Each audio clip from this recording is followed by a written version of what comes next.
पानी के नीचे ट्रैक्टर जेसीबी मरम्मत रोबोट। गांव में किशोर नाम का एक गरीब लड़का अपने माता पिता के साथ रहता था। किशोर का घर जैसे तैसे चल रहा था। ऐसे में पिता की तबीयत खराब हो जाती है। दवाई का खर्चा और ऊपर से जमींदार का कर्जा। किशोर परेशान हो गया था। उसकी परेशानी उसके दोस्त ललित से छुपी हुई नहीं थी। एक दिन ललित किशोर से मिलने आता है और कहता है, किशोर, तुम्हारी परेशानी दूर करने का एक रास्ता मिल गया है। अगले महीने होने वाली ट्रैक्टर जेसीबी रेस में तुम हिस्सा लेकर लाखों रुपए जीत सकते हो। अरे नहीं नहीं, मुझे कोई रेस नहीं करनी। रेस में कुछ हो गया तो पैसे तो दूर, मेरी जान चली जा सकती है। अरे तुम तो पहले ही पूरी बात सोचने में लग गए। वो कुछ नहीं, तुम्हें रेस में हिस्सा लेना ही होगा। किशोर के पिताजी का एक पुराना ट्रैक्टर जेसीबी था, जिसे किशोर एक्सीडेंट की डर की वजह से चला नहीं रहा था। वो ऐसे ही पड़ा हुआ था। ललित उस ट्रैक्टर जेसीबी को ठीक करके देने का जिम्मा लेता है। तब किशोर फिर से कहता है, अरे ललित, क्यों अपना वक्त जाया कर रहे हो इस ट्रैक्टर जेसीबी पर? देख, छोड़ दे इसे। वैसे मुझे अभी से बहुत डर लग रहा है। तू इसे ठीक भी कर देगा तो भी पता नहीं इसे मैं चला पाऊंगा कि नहीं। मुझे तो अभी शक है। ललित किशोर के डर को निकालने की कोशिश करता है और बहुत ही समझाकर ट्रैक्टर जेसीबी को ठीक करने लगता है। ललित एक बहुत ही बड़ा मैकेनिक था। वो ट्रैक्टर जेसीबी में नए नए पावरफुल पार्ट्स लगाता है और एकदम नया ट्रैक्टर जेसीबी बनाता है, ताकि कोई भी उस ट्रैक्टर जेसीबी से जीत न सके। किशोर के इस नए ट्रैक्टर जेसीबी और उसके रेस में हिस्सा लेने की बात गांव में फैल जाती है। उसी गांव में मदन नाम का एक आदमी रहता है। वो अपने मन में सोचता है, वो डरपोक किशोर रेस में हिस्सा लेकर मुझे हराएगा। मैं तो उसके ट्रैक्टर जेसीबी को ही गायब कर दूंगा। फिर कैसे हिस्सा लेगा इस रेस में?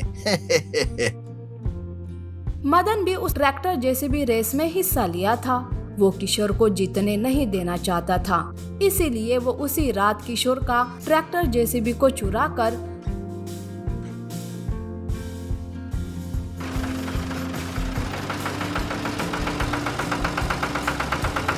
उसे गांव के पास की नदी में फेंक देता है। दूसरे दिन जब ट्रैक्टर जेसीबी गायब होने की बात ललित को पता चलती है, तो वो किशोर के पास जाता है और गुस्से से कहता है, वाह किशोर, मैंने तुम्हें इतनी मेहनत से ट्रैक्टर जेसीबी बना कर दिया था और तुमने उसे अपने डर के कारण गायब भी करा दिया। अरे ललित, मैंने ये सब नहीं किया यार। तुम्हें कुछ गलत फहमी हो गई है। मैं सब जानता हूँ किशोर। वैसे तू पहले से ही रेस के लिए नहीं बोल रहा था। मैं ही पागल हूँ जो तुम्हारी हालत सुधारने की कोशिश कर रहा था। तुमने तो अच्छा नाटक रचा दिया। ललित उदास होकर वहाँ से चला जाता है। किशोर को इस बात से बहुत ही बुरा लगता है। वो बार बार ललित के पास जाकर उसे समझाने की कोशिश करता है, पर वो उसकी एक नहीं सुनता। ऐसे ही एक महीना चला जाता है।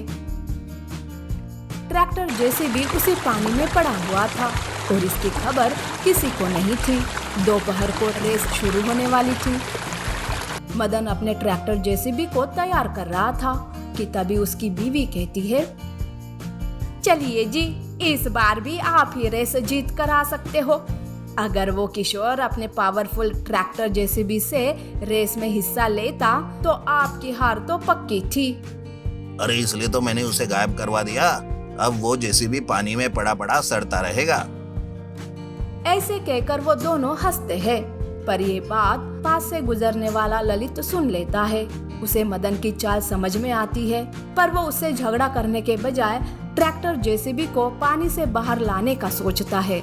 वो किशोर के पास जाकर उसे सारी बात बताता है, उससे माफी मांगता है और कहता है, किशोर, अब कुछ भी हो जाए, इस रेस में तुम हिस्सा भी लोगे और जीत कर भी दिखाओगे।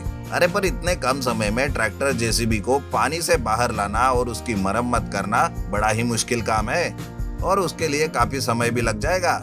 तू उसकी चिंता मत कर। मेरे दोस्त का सुपर रोबोट है ना, वो सब ठीक कर देगा। अब तो कैसे भी करके उस मदन को हराना ही पड़ेगा।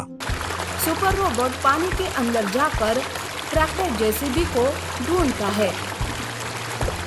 ढूंढकर जेसीबी ट्रैक्टर को बाहर लाता है। पानी में रहने की वजह से ट्रैक्टर जेसीबी के कुछ पार्ट्स खराब हो चुके थे। तब रोबोट ही उसकी मरम्मत करता है। कुछ ही पलों में किशोर का ट्रैक्टर जेसीबी रोबोट नया बन जाता है। किशोर और ललित सुपर रोबोट का धन्यवाद करते हैं और रेस की जगह पहुंच जाते हैं। मदन किशोर को ट्रैक्टर जेसीबी के साथ देखकर चौंक जाता है। कुछ ही पलों में रेस शुरू हो जाती है।